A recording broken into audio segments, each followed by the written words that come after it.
ఒకటి ఇది నా ప్రేమ కథ గురించి చెప్పింది కాబట్టి so movie experience, serial experience. So present కొంతమంది చెప్తారనమాట జనరల్గా ఇప్పుడున్న సినారియో ఏంటంటే ఏదైనా సినిమా ఆడిషన్స్కి వెళ్ళినప్పుడు మనం సీరియల్ అని చెప్పామనుకో సీరియల్ ఆర్టిస్టా, సీరియల్ యాక్టింగ్ అని ఈవెన్ ఆడిషన్ కూడా ఇవ్వకుండా పంపేస్తున్నారు.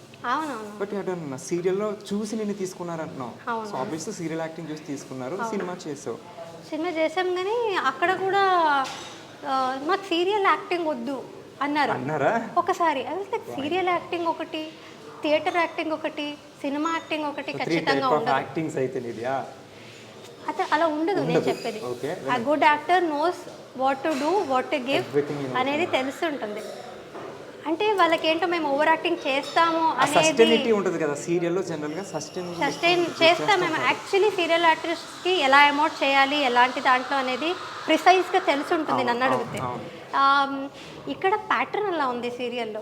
మాకు క్లోజప్స్ ఎలా చూపిస్తారు అండ్ ఆ ప్యాంట్ షర్ట్స్ అవి ఖచ్చితంగా ఉంటుంది. That is the pattern. And జనాల్లో కొంచెం ఏజ్ అయిన వాళ్ళు ఎక్కువ చూస్తారు కాబట్టి ఆ ప్యాటర్న్లో సీరియల్ తీస్తారు. డ్రామా కావాలి కాబట్టి అండ్ ఆ రియాక్షన్స్ కట్ కావాలి కాబట్టి యాజ్ యూ నో కొంచెం డ్యూరేషన్ ఉండాలి కాబట్టి సీరియల్స్లో అలా తీస్తారు. యా మేబీ అందుకనే సినిమా వాళ్ళందరికీ ఓకే వీళ్ళు చేసేదే ఓవర్ యాక్టింగ్ అనేది వాళ్ళకు ఉంటుందేమో.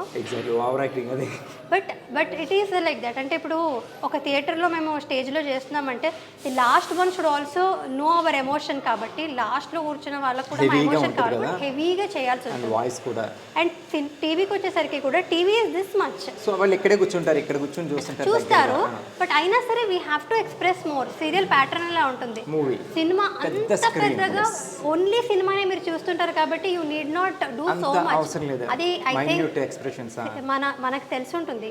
నువ్వు కావచ్చు, నేను కావచ్చు. సో ఐ థింక్ అది నేను చాలా విష్ చేసుకునేది అది. Like directors and producers should come out of that. తెలుసుకోవాలి like serial artist are capable of any cinema artist. Just ఆ మైన్యూట్ లేయర్ తీసేస్తే అంతా ఒకటి. యాక్టింగ్ అనేది ఇస్ ఎ సింగిల్ థింగ్. ఎక్కడైనా actors are actors anywhere. Serial acting అది different. ఏదైనా చేయగలం చెప్తాను. If they are thinking like that I think they are not very knowledgeable అని నన్ను అడిగితే. Okay nice. యాక్చువల్లీ సీరియల్స్ చేసేటప్పుడు నేను విన్నా యాక్చువల్లీ జనరల్గా అమ్మాయిలు నాకు ఆ సీన్ కంఫర్ట్ లేదు, ఈ సీన్ చేయను, ఆ సీన్ చేయను అంటారు. బట్ నువ్వు ఒక సూసైడ్ అటెంప్ట్ సీన్ ఏదో ఒకటి ఉంది, చాలా ఎత్తు మీద ఉంది. అది అక్కడ మేము కూడా షూట్ చేసాం. ఆ పాండ్లో ఎక్కడ దూకేయాలి. యాక్చువల్లీ నువ్వు టక్కని చెప్పగానే దూకేసావంట, డూప్ కూడా లేకుండాను. అంటే అది ఫస్ట్ సీరియల్ కదా. అండ్ ఆల్సో నేను ఇదే చెప్పాను కదా, హనుమకొండకి వెళ్ళొచ్చాను, జనాలు ప్రేమ అంతా చూశాను, రెస్పాన్సిబిలిటీ ఉండింది. I was like I have to give all my self in to this. ఇప్పుడు అందరికీ నేను బాగా చేసి చూపించాలి. సో డైరెక్టర్ ఏం చెప్పినా అది చేయాలనేది అయితే ఉండేది. ఏం చెప్పినా చేసేసి అంటే మా కాంపిటీషన్ ఇప్పుడు మనం చేయకపోతే మనం అడుగుతారు అంటే నాకు అంత ఎక్సైటెడ్గా ఉండేదాన్ని అనమాట. Even today I have that excitement. Because ఇప్పుడు శశిరేఖ అంత ఫేమ్ ఇచ్చిందంత హ్యాపీనెస్ నాకు ఇచ్చింది అంటే డెఫినెట్లీ ఇచ్చిన తర్వాత కళ్యాణ వైభోగం ఆల్సో బిగ్ హిట్, రక్త సంబంధం. సో అదంతా వచ్చింది అంటే maybe because of my hard work and ఆ సిన్సియర్గా ఉన్నాను కాబట్టి మోస్ట్లీ వచ్చిందని. That is the only formula I follow. So అందుకనే అప్పుడు ఇప్పుడైనా కొంచెం చూసుకుంటానేమో కింద మంచిగా ఉందా లేదా అని. ఈసారి కొంచెం చూసుకుని దూకుతా. అప్పట్లో చూసుకోకుండా దూకేసాను. యాక్చువల్లీ ఇటు ఒక ఫాల్స్లా ఉండేది. వాళ్ళు యాక్చువల్లీ మేనేజర్స్ వాళ్ళందరూ ఒకసారి ట్రై చేసి చూశారు. అండ్ నేను ముందే చెప్పాను కదా ఐ వాజ్ వెరీ హైపర్ ఉండేదాన్ని నేను. సో చిన్నప్పటి నుంచి కూడా మా నాన్న వాళ్ళు ఎక్కడైనా ఫాల్స్కి తీసుకెళ్తే అప్పుడు కూడా అలాగా వాటర్ అంటేనే నాకు ఇష్టం అనమాట. దూకాను, అది కూడా చేశాను. అంటే దూకడం అంటేనే మోస్ట్లీ నాకు ఇష్టం కాబట్టి నాకు అది భయం ఉండదు. సో ఎవరైనా నాకు భయం షూటింగ్లో కూడా ఇప్పుడు అబ్బాయిలే కొంచెం భయపడుతుంటారు. ఎందుకు ఇంత భయపడతారని నాకు ఆశ్చర్యం. భయంగా కూడా ఉంటుందని, నొప్పి కూడా తగ్గుతుందా అంటే అబ్బాయిలు పాపం గర్ల్ ఫ్రెండ్స్ గురించి ఏమైనా ఆలోచిస్తారు. మన కాలు చేతిరిగితే కొంచెం బాగుండదు. చాలా ఆశ్చర్యంగా ఉంటుంది. దూకడానికి ఇంత ఆలోచిస్తున్నారంటే ఎవరో ఒకళ్ళు దూకి చూస్తుంటారు. కింద సేఫ్టీ అయితే అది నాకు తెలియదు. హైట్ ఫోబియా ఉంటుందంట. తెలియదు నాకు చాలా రోజుల తర్వాత యాక్చువల్లీ తర్వాత హీరో ప్రతాప్ లిటిల్ స్కేర్డ్. తను చేశాడు కానీ దూకే ముందు అబ్బాయి జంకెడు హనుమంతుడిది అంటే తనకి ఎలా అంటే తన తర్వాత చెప్పాడు అనమాట, ఈ అమ్మాయి దూకేసింది అని పాపం చాలా శ్లోకాలు అవి చెప్పుకొని దూకాడు అనమాట. కిందకి ఎలా చూపించాడు, ఇక్కడ చూడు రాయి ఇక్కడే ఉంది, పొరపాటున తగలు ఉంటే ఏహే తగలదు, వాళ్ళు ఇక్కడ దూకమన్నారు కదా దూకేవి ఏం కాదులే. అంత పైనుంచి అదే పాయింట్ ఎలా దూకుతా. ఆల్రెడీ మేనేజర్స్ దూకి చూపించారు యాక్చువల్గా ఏం ప్రాబ్లం ఉన్నది, కింద వాళ్ళు కూడా ఉన్నారు, సేఫ్టీ ఉన్నారు. కానీ వాటర్ లో హైట్ ఫోబియా ఉంటదంట చాలా మందికి, వాటర్ నుంచి రాళ్ళు కనిపించవు మనకి జనరల్ గా, కనిపించవు. అది మన ఫేట్ కూడా మన లక్ కూడా. ఇన్ కేస్ కొంచెం అటు ఇటు అయ్యి విండ్ ఉంటుంది, కొంచెం పక్క పడ్డ రాయి మీద పడితే సేఫ్టీ తీసుకునే ఉంటారు. షూటింగ్స్ లో మాక్సిమం తీసుకుంటారు కానీ చాలా మంది ధైర్యం చేయరు. Lady super star, not super star, super star, lady super star. So nice. చాలా మంది అంటే మనం ఇంటెంట్ బాగుంటే దేవుడు ఏం చేయని, ఇంటెంట్ బాగుంటే కంటెంట్ అలా వస్తాయి. అర్థమైంది నాకు. Very nice. అండ్ యూట్యూబ్ ఎలా జరుగుతుంది?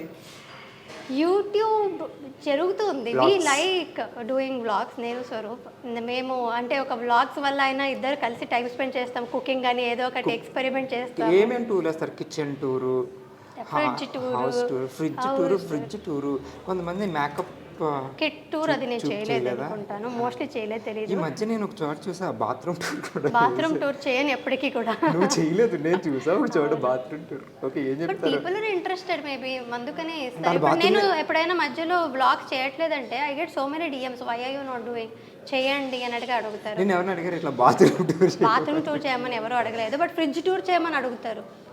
చూపించా ఫ్రిడ్జ్లో ఏమని? చూపించాను, ఎంత బాగా అస్సలు బాగాలేదు చూడడానికి కూడా చూపించాను. కనీసం టూర్ చేస్తున్నాం కదా, నీట్గా ఉంచవా?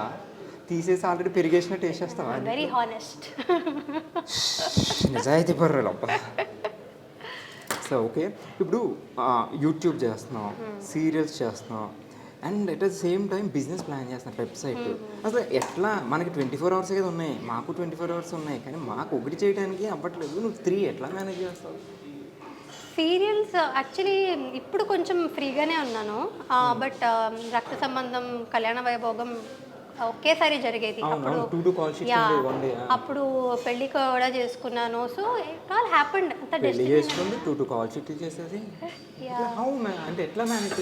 నేను ఎలా మేనేజ్ చేశానో నాకే తెలియదు, అదంతా మేనేజ్ అయిపోయింది. అంటే ఆర్టిస్ట్ కి ఫస్ట్ ఇంపార్టెంట్ ఫేస్. మనం 2 కాల్ షీట్లు చేస్తే మిడ్ నైట్ అవుద్ది, ఎర్లీ మార్నింగ్ 24 hours చేసిన రోజులు ఉన్నాయి. మనం నిద్ర లేకపోతే ఫస్ట్ కళ్ళు తేడా కూడా వస్తాయి. బట్ అది చాలా కష్టమైన పని కదా. అంటే మోస్ట్లీ ఎంజాయ్ చేస్తే ఏది కష్టం, ఇష్టపడి చేస్తే ఏది కష్టం కాదు. కోట్ వచ్చింది మనకి, ఒక రాసుకోండి.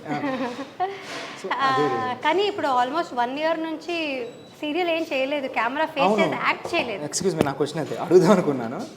కళ్యాణ కంపెనీ లాస్ట్, సో ఇప్పుడు తర్వాత కామా లేకపోతే ఫుల్ స్టాప్ అయినా? అంటే నాకు డౌట్ ఎందుకు వచ్చిందంటే, ఇప్పుడు బిజినెస్ కూడా పెడుతున్నారు కదా మీరు, సో కంపెనీస్ ఇటుగానే జంప్ అయిపోతున్నామో నువ్వు? ఆ శశి ఫేస్ మిస్ అవుతుంది కదా. యాక్టింగ్ తర్వాతే ఏదైనా, సో అదంతా యూట్యూబ్ కానీ వెబ్సైట్ కానీ జస్ట్ కామాయే, మళ్ళీ యాక్టింగ్ స్టార్ట్ చేసి చెరిపేసి మళ్ళీ continue, waiting for the right project అంతే. సీరియల్స్ అనేసరికి ఎట్లాంటి సీన్లు అయినా చెయ్యాలి. సో అది పెళ్ళికి ముందు ఒకలా ఉంటుంది. ఇప్పుడు ఒక అమ్మాయి వాళ్ళ పేరెంట్స్ జనరల్గా పేరెంట్స్ కూడా కొంతమంది ఒప్పుకోరు, అమ్మాయి సీరియల్స్ ఇండస్ట్రీ, సినిమా ఇండస్ట్రీస్ అని ఇట్లా వేరే వాళ్ళు రిలేటివ్స్ అలా అనుకుంటారని. అలాంటిది మీ పేరెంట్స్ నేను నమ్మి పంపించారు, యూ సక్సీడెడ్ అందులో. కానీ నీకు పెళ్ళయ్యాక కూడా మీ హస్బెండ్ సపోర్ట్ ఉంది, మీ అత్తగారు మెయిన్. సో అత్తగారు వాళ్ళు ఒప్పుకోలేరు, ఎందుకంటే వాళ్ళకి ఇష్టం ఉన్న పక్కన రిలేటివ్స్ ఏంటి మీ కోడలు ఎట్లా చేస్తున్నారు అట్లా చేస్తున్నారు. సో మీకు ఈ సపోర్ట్ ఎట్లా ఉంది మీ హస్బెండ్ నుంచి కానీ అత్తగారి నుంచి కానీ? ఇప్పుడు ఆల్ గుడ్. అంటే కొంచెం స్పెక్యులేషన్స్ ఉండేది మా అత్తగారి సైడ్ అంటే అదే మీరు చెప్పినట్టు జనాలు ఏమనుకుంటారో, వాళ్ళు ఏమంటారో అనే భయం డెఫినెట్లీ మా అత్తగారికి, మావయ్య గారికి వాళ్ళకి ఉండింది. బట్ ఆల్రెడీ రన్నింగ్ సీరియల్లో ఉండగా పెళ్లి చేసుకున్నాను. ఆల్సో స్వరూప్ వాళ్ళని కన్విన్స్ చేశాడు అనమాట. ఆయనే కన్విన్స్ చేశాడు. Love marriage. సో అంటే తిను తెలుసు నాకు, తిను సీరియల్ చేస్తుండగానే నాకు కూడా తెలుసు కాబట్టి షీఈస్ గుడ్, ప్రాబ్లం ఏం ఉండదు, యాక్టింగే అది అన్నట్టుగా వాళ్ళు. యాక్టింగ్ అది సరే, నా దగ్గర మంచి క్వశ్చన్ ఉంది, యాక్టింగ్ అది గుర్తుపెట్టుకో, సరే చెప్పు తర్వాత మాట్లాడదాం. సో వాళ్ళు కూడా సరే చూద్దాం అన్నట్టుగా కొంచెం ఉండింది వాళ్ళకి భయాలు అవి. అత్తగారికి, Yeah, అత్తగారికి. తర్వాత కన్నడ డబ్బింగ్ అయ్యిందనమాట, ఫస్ట్ కళ్యాణ వైభోగం. ఇంకా వస్తుంది అక్కడ అంటే నీది కన్నడలో వస్తుంది. కన్నడలో సీరియల్ ఎక్కడ డబ్బింగ్ అయింది, ఇక్కడది కన్నడలో డబ్బింగ్ అయింది. ఇప్పుడు ఇక్కడిది బాగుంది మార్కెట్. ఓకే. సో అప్పుడు జనాలందరూ నేను ఏదైనా ఫంక్షన్లో కలిసినప్పుడు వాళ్ళతో వచ్చి మాట్లాడడం కానీ, అండ్ మా అత్తగారికి వెళ్ళి తను బాగా యాక్టింగ్ చేస్తుందని యాక్టింగ్ గురించి మాట్లాడినప్పుడు వేరే ఏ విషయాలు ఏం మాట్లాడలేదు, ఎవరు ఏం అనుకోలేదు. అంటే కొంచెం ఆ నోషన్ ఉంటుంది మోస్ట్లీ పేరెంట్స్లో, అలా జనాలు ఏమనుకుంటారో అనేది. బట్ యాక్చువల్లీ జనాలు చాలా బాగా రిసీవ్ చేసుకుంటున్నారు ఈ మధ్యన. సో వాళ్ళు అలా వెళ్ళి చెప్పేసరికి they also know better, like నా గురించి ఇంకా మంచిగా personally they got to know me. But జనాలు ఎలా పర్సీవ్ చేసుకుంటారో అనేది వాళ్ళకే ఉంటుంది. బట్ అయినా సరే వాళ్ళందరూ మంచిగా రియాక్షన్ ఇచ్చేసరికి they are more happier now. ఇంకా సో వాళ్ళ సపోర్ట్ కూడా ఉంది నాకు, పేరెంట్స్తో పాటు అత్తగారి సపోర్ట్ లేకుండా చేయలేం. పెళ్లి తర్వాత వేరే ఎవ్రీథింగ్ చేంజ్ అయిపోతుంది కదా. అవునవును. సో నువ్వు ఇంత మంచి హిట్, దాని తర్వాత కళ్యాణం కమనీయం కూడా సూపర్ హిట్ బాగా జరిగింది. సో సపోర్ట్ బాగుంది. సపోర్ట్ చాలా బాగుంది. సో బాగుంది.